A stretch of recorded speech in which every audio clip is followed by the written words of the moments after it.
بسم اللہ الرحمن الرحیم۔ السلام علیکم۔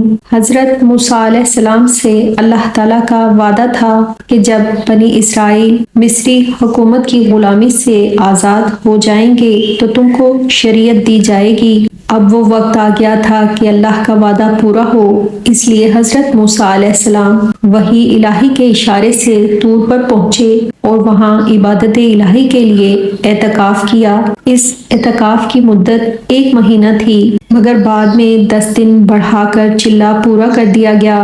بعض مفسرین بتاتے ہیں کہ حضرت موسیٰ علیہ السلام کا 1 ماہ کا اعتکاف پورا ہوا تو انہوں نے اللہ تعالیٰ سے ہم کلامی کی تیاری شروع کر دی، کیونکہ 1 ماہ روزے میں بسر کیا تھا، اس لیے حضرت موسیٰ علیہ السلام اپنے منہ میں بو محسوس کرتے تھے، اس لیے انہوں نے یہ پسند نہیں کیا کہ رب العالمین سے اس حالت میں ہم کلام ہوں۔ چنانچہ انہوں نے ایک خوشبودار بوٹی کو چبا لیا تو فوراً وحی نازل ہوئی اور اللہ تعالیٰ نے پوچھا، تم نے ہم کلامی سے پہلے روزہ کیوں افطار کیا؟ حضرت موسیٰ علیہ السلام نے اس کی وجہ بیان کر دی۔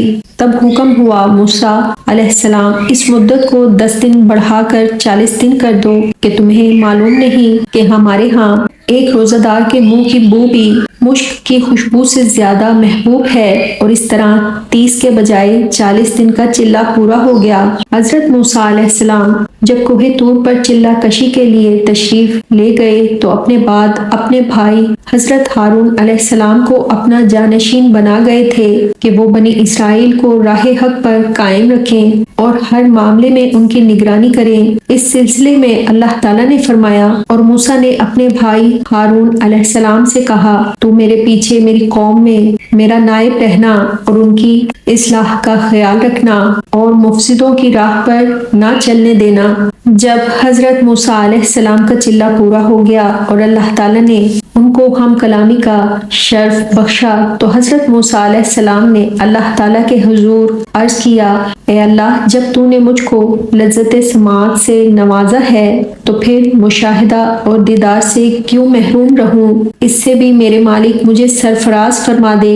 اس پر اللہ تعالیٰ کی طرف سے موسیٰ علیہ السلام کو جواب ملا، موسیٰ، تم مشاہدہ ذات کی تاب نہیں لا سکو گے۔ اچھا دیکھو، ہم اپنی ذات کی تجلی کا ظہور اس پہاڑ پر کریں گے، اگر یہ تجلی کو برداشت کرے تو پھر یہ سوال کرنا۔ اس کے بعد طور پر اللہ تعالیٰ کی تجلی نے ظہور کیا تو پہاڑ کا وہ حصہ ریزہ ریزہ ہو گیا اور حضرت موسیٰ علیہ السلام بھی اس نظارے کی تاب نہ لا کر بے ہوش ہو گئے۔ جب حضرت موسیٰ علیہ السلام کو ہوش آیا تو انہوں نے خدائے برتر کی حمد و ثنا کی اور کہا کہ میں اقرار کرتا ہوں اور ایمان لاتا ہوں کہ تیرے جمال کی تجلی اور نمود حق میں کوئی کمی نہیں، نقصان صرف میری اپنی ہستی کی بے چارگی کا ہے۔ اس راز و نیاز کے بعد حضرت موسیٰ علیہ السلام کو تورات عطا کر دی گئی اور حکم ہوا کہ لوگوں کو اپنی زندگیاں اسی شریعت کے مطابق گزارنے کی ہدایت کرو تاکہ وہ فلاح پانے والوں میں سے ہوں۔